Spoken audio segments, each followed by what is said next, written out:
So in this video, I'm going to share with you guys my encounter with a spiritual narcissist. A spiritual narcissist, I've already explained who is a spiritual narcissist. And I surely hope and I actually pray that you do not run into these individuals. So this is an awareness video, okay, for the awakening empaths. You've just had your awakening. There may be a chance that you're going to run into these individuals. The spiritual narcissist is a little bit more advanced. They're a little bit more advanced than regular, ordinary narcissist. So these ones, they have mastered their game very well. They have even upgraded their game, okay, of narcissism. And they're very terrible individuals because they have kind of gone through an awakening. And they have figured out their narcissist. And eventually, like I've said, they will integrate their spirituality into their narcissism to become more effective. So they are very dangerous, okay? If you're a person who is like a sleep empath and you run into these people, it is going to be very difficult because you will actually not know where they're going to hit, because they're actually going to hit. They'll make a hit at you. It may be physical hit, it may be psychological hit, it may be a spiritual hit. And that hit is going to be very powerful. Now, let us all remember that narcissists have been sent. These are agents. Okay, I've told you guys, forget about these so-called disorders and everything. Okay, that is the easiest way to explain it on the 3D. But on a 5D, you're dealing with agents. These are agents of the devil. Okay, there is spirits that are operating behind them. And they actually target beautiful souls like you, earth angels, light workers, very empathic people. They have a mission to drag you off your path. So that's why you see a lot of times empaths who have been with narcissists, they at some point lose track of their lives. They lose their purpose in life. They lose everything. They will steal your energy. They will steal your gifts. They will steal your light. Okay? These are black holes. And they need your light to survive, to thrive. Now, what happened basically when I figured out who a narcissist was, the spiritual narcissist, when I figured out this individual, the first thing what came to my attention intuitively, I was like, I'm going to first of all get rid of all the things that they had actually planted in my house. Because you see, I took this spiritual narcissist by surprise. I did a very quiet, silent discard. And this is something that I usually tell you guys when you're leaving a narcissist. Don't blow everything up, okay? Don't try to come around in their face, show them what they, tell them who they are, and scream around. No. You always have to do this thing in silence, so they cannot actually know what you're planning to do. Because if you tell them or they hear about what your plans are, there's a very big chance you cannot make it out through the door. They are going to find everything to block you, every reason and every way to block you from leaving them, because you are definitely going to cause them a very powerful narcissistic injury, and they are going to actually struggle to wake up from that injury or to heal from that injury. It's going to be very difficult. So I started cleaning up. Those are the days when I did a video back in the days about decluttering, okay? So I figured out that they had actually planted, this individual had planted so much stuff in my house. You know, you're in a relationship, so sometimes they come around and stay a weekend, maybe 2 days, and they leave. So basically what they do, they'll come around and plant stuff in your house. And sometimes you don't even know the energies that they're planting in your home. It could be sometime a cloth, it could be their shoe, it could be their underwear, it could be anything, okay? So they may come around and start planting things in your house because a spiritual narcissist needs some kind of a contact. They need a point of contact, okay? So they need something in your house, a point of contact. It could be an art piece, it could be a portrait, it can be a jewelry that you might wear, it can be a watch that you might wear. I remember receiving a watch. It was a gift from this spiritual narcissist. So these are some of the things I got rid of. And for me, when I was getting rid of things, I did not actually give these things to charity. I didn't even want this energy to pass on to somebody else. So that's why sometimes I've told you guys, when you're dealing with these people, when you're trying to declutter your space, after going through some form of narcissistic abuse or whatever, I don't actually recommend that you pass on these things to other people, because you may be passing on an energy to another person that has got nothing to do with it. Okay, so usually I would recommend that you throw away these things, just throw them away to the trash or whatever it is. So I got rid of the watches. There were some other presents, items that I had got on the Valentine's Day. And I looked around the house. So I went through the entire house looking through things, and I started throwing away a lot of those things because I needed to break. Okay, not only did I break away physically, but I also needed to break any form of contact that I had with this particular individual, because in that time I was starting my healing journey, so I didn't want anything to be a blockage in that time. And it was, I think, the next day after the discard, when I actually confirmed that this was a discard, this spiritual narcissist went into panic. They said that, oh, you know what, I need to come around and we talk about things and everything. I told the person, no, we're not going to talk about anything. This whole thing is over. I don't want to see you.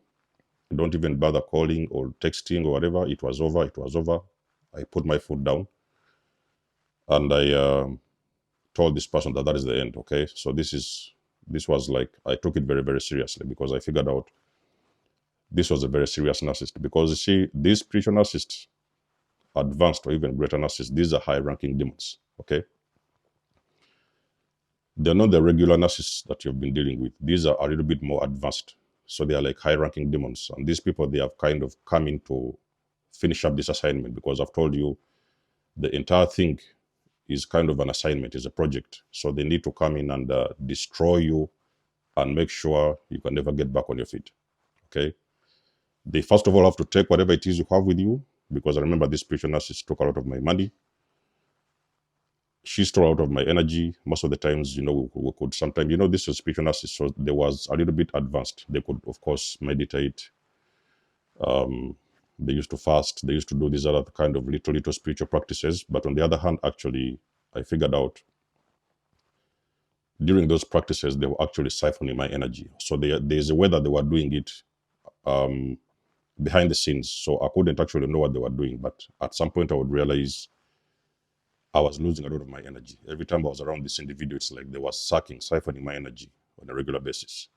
Fortunately, we didn't stay a very long time together, so I was able to come out and do kind of, healing work on myself and, get my energy back. Because empaths, you somehow know how to pick your pieces together and, regenerate your energy. And I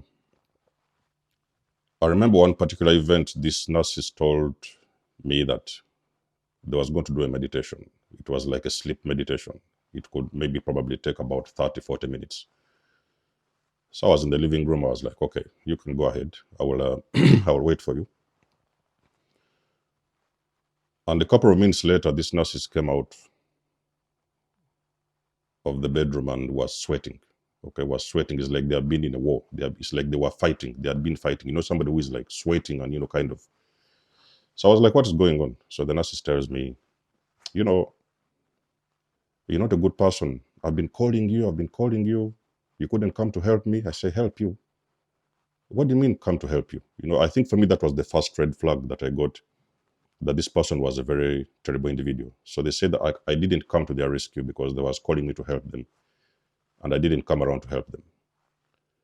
So then they explained. I said, okay, can you explain more what is exactly going on? So the nurses told me that they went into a meditation, a very deep one, and I don't know where the spirit went. So their spirit might have went somewhere. I think they could have done some form of an astral projection into the spiritual realm.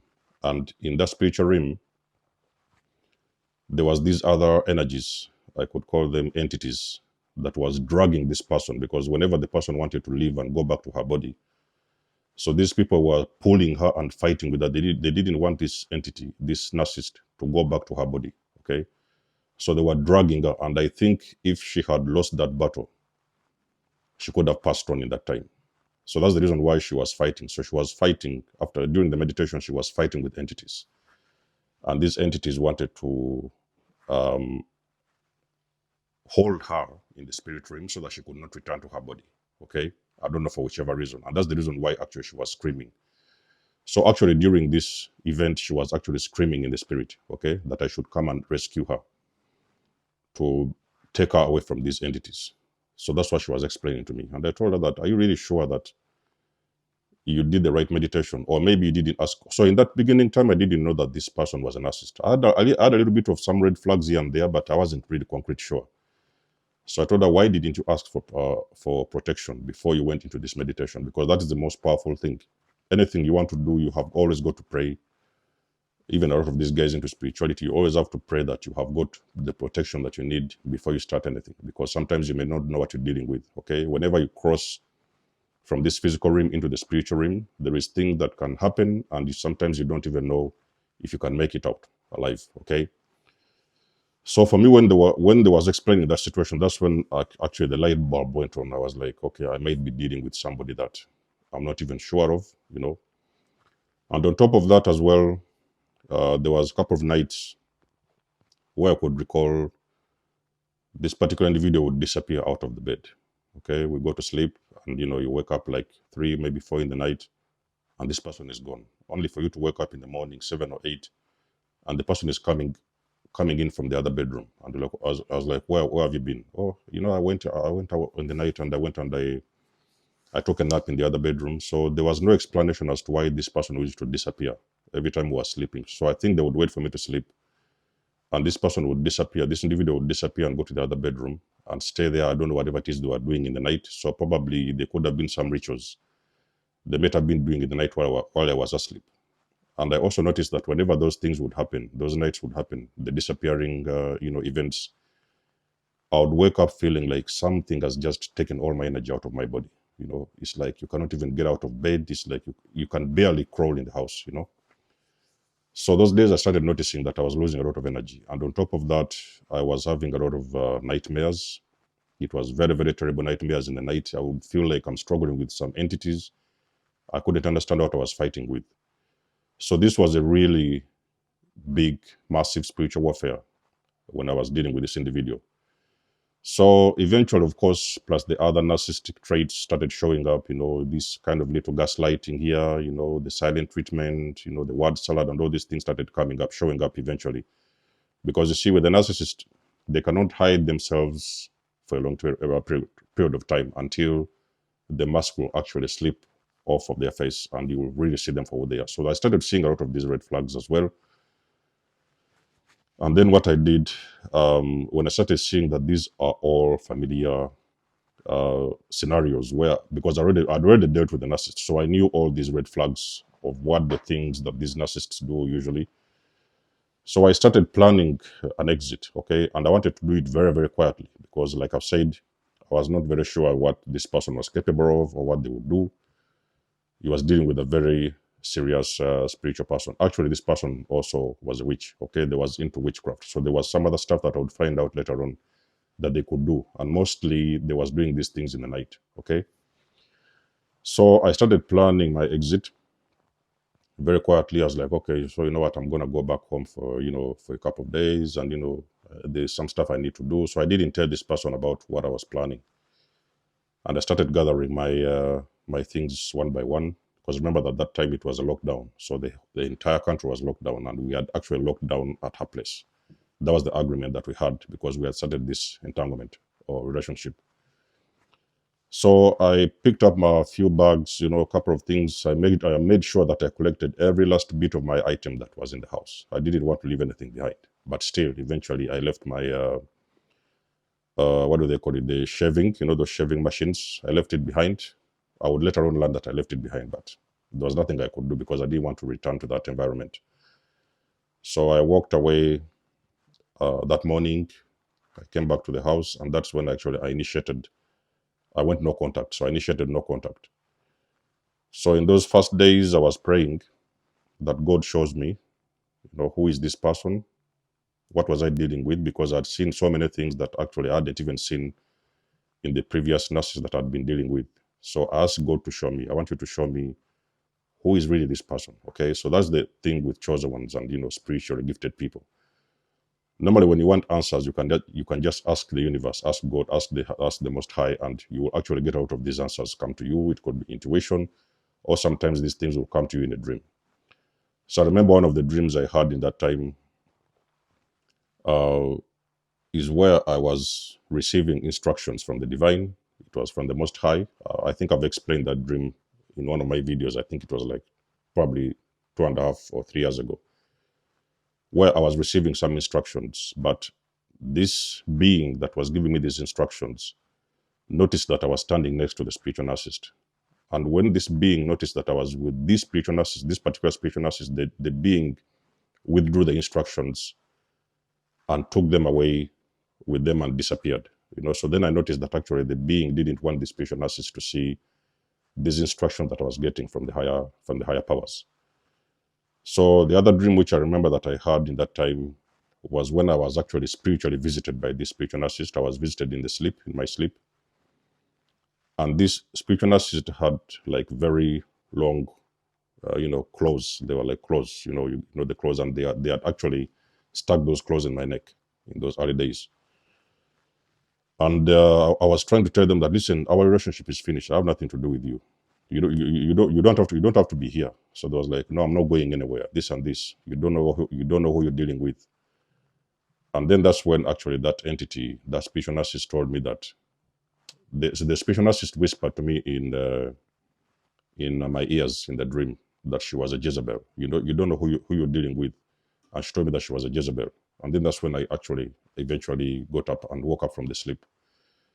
So from those early times, I struggled a little bit to heal because I realized that I'd been dealing with a very, very difficult, more complex energy.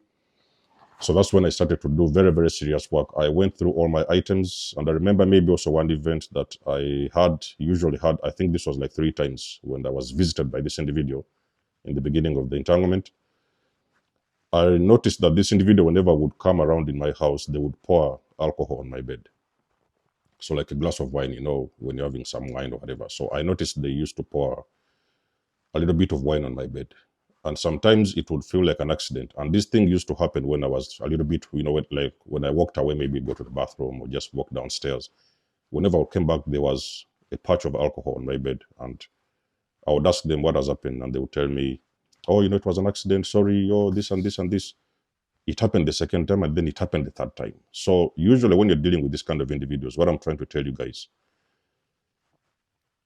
you are dealing with a very high-ranking demon, okay? There is things that they know. There is things that they can do. There is things that they are capable of. So in most case scenarios, when they meet a sleep empath, it is going to be very, very difficult because you can actually barely shake off that energy. It's going to be very, very intensive. I was blessed to shake off that energy because, first of all, I'd awakened eventually. And then I figured out what was going on. So I had to do the inner work. And I also had to do a lot of decluttering. So all the mattresses, the pillows, all those bed sheets I was using in that time, I threw everything outside in the bin. So I started cleaning up my space, removing all the things that they had planted in the house. And I started buying new items, new items and furniture for myself. Fresh furniture. So all the things that was involved, I removed them. All the clothes they had left behind, shoes, I removed everything and, got rid of it. So when it comes to empaths, you guys have to be very careful, okay? Mostly when you awaken, Like I've told you guys, the moment you have awakened, you are usually going to be encountered. You are going to have an encounter with this kind of high-ranking demons. So most of the times they are going to come in as women who want to have a relationship with you, especially those, the first, I could call it the first 2, 3, maybe 4 months post-awakening. That is when you're going to encounter these individuals. So a lot of you guys, why have I been calling out to you to, first of all, put some brakes on dating, especially for the most of you guys who have just gone through an awakening? You have got to put some brakes because there is some entities are going to come in. Those entities are going to be high-ranking demons because remember that you have awakened and there are some codes you're trying to break in the spiritual realm. So they may sometimes send in these high-ranking ones to come and drag you back and make sure that they put you back to sleep, because the empath, that is what the narcissist has always wanted for you. Put you back to sleep so that they can continue to use your energy and siphon your energy and to steal your power away from you, and to as well block you and stop you from reaching your path and where it is you want to go. So my transformation, I could say, really happened when I chose and I took a decision to stop this dating thing, because I started recognizing these energies. And it wasn't even after the spiritual narcissist, because when I left the spiritual narcissist, in a couple of months again, I met another one. When I met that other person, this was random, just walking out there, and I met this other person, this other entity. I recognized that entity. I sent them packing. I met another one again. I recognized that entity. I sent them packing, and I met another one. So I started seeing this sequence whereby I would run into these entities. So it was the similar energy, but a different body, because I've told you this whole thing is spiritual. So these entities, normally they move from body to body, because when they know that they cannot reach you, maybe sometimes you've figured out one and discarded that person off, they're going to use another person to get into your space. So that was the basic reason as to why I personally chose to put some brakes on dating, so that I would do some work on myself and I could be able to figure out what kind of energy was I really dealing with. I wanted to figure out where were these entities coming from and where were this energy coming from and why was they actually after me back at the time in those days. So for the empaths who are out there, that was my encounter with the spiritual narcissist. Like I've said, I hope it doesn't happen to you, because they are there. So for a lot of you empaths, I've told you many times, I talk about this thing in my videos. I tell you, do not hurry with dates, okay? When you have left a narcissist, try to look around you. There is most likely going to be another one. It may be just a person who is coming in from maybe sometimes is a workmate. You may recognize that energy actually starting to manifest in the person that you work with in your work. For example, is a person that you work with in this corporation, and you may see them starting to switch their energy, and you may sometimes recognize that there's a very similar energy they are having at that moment that with the energy that you've already been dealing with back in the days. Or sometimes it could be your landlord, whereby you may see your landlord all of a sudden switch their energy all of a sudden and they start turning against you, or sometimes doing some funny, horrible things to you, trying to evict you from your home without any reason. Or sometimes you may see, most of the cases, it happens in relationships, whereby you start to run into women or sometimes men who are actually proposing relationships with you. But actually, on a very closer look, you're going to recognize that this is an energy that that is very familiar to you. Okay, so that is how you recognize these entities. They use different people, different bodies to do the same assignment, because you're trying to get away. You're trying to break some codes and detach. But at the same time, they don't want you to go out there and do some work on yourself, because the more work you do on yourself is the more you're going to elevate yourself and ascend even spiritually. And they don't want you to ascend, because like I've told you, the ascending empath is a very big problem for their work and their assignments and their job. They don't want you to do that, and they don't want you to get anywhere in life. That is why you have been stuck with a narcissist. A lot of these narcissists, even sometimes the low-grade ones, for a very long period of time. So you've been a sleeping empath, and you'll never be able to reach your goals and actually be the person that you came here to be. So you have to be aware, empaths out there, about these kind of entities. They will come. Try to use your intuition, okay? Use your discernment. I don't say that everybody who is going to come around is a narcissist or whatever, but try to use your discernment and recognize the energy. You see, because an empath, one of the things, the gifts you will get from the universe, from God, will be recognizing energies of these kind of entities wherever you meet them. So when your intuition tells you that something is off, I want you to listen to your intuition. There's a very big chance it is the higher power speaking to you, that this particular person in front of you, they may be having that similar energy than like the one you've already been dealing with. So it is actually time for you to release those guys and let them go, okay? So protect yourself, dear empaths. Make sure that you look around you. Make sure that you don't fall into any form of, funny relationship that are not making any sense. Do some work on yourself. This one, I've already said it, and I'll continue to say it again and again. Continue to do some work on yourself. It is the only way you're going to be able to protect yourself. Until you know that you've done the work, okay? That is when you're going to be able to discern who is the right person that you need to come into your space, whether it is just a friend, or whether it is a relationship. Anybody that you meet on your way, you will know what you need to do when you've only done the healing work on yourself. So let me know what you think about this video in the comment section below. You guys do know that I do love and appreciate your support. You can book a session if you want to. You may donate or support my channel if you want to. Everything you need, you will find it in the description below. And until then, I will catch you guys in my next one. There's Amos signing out. Much love and blessings. Peace.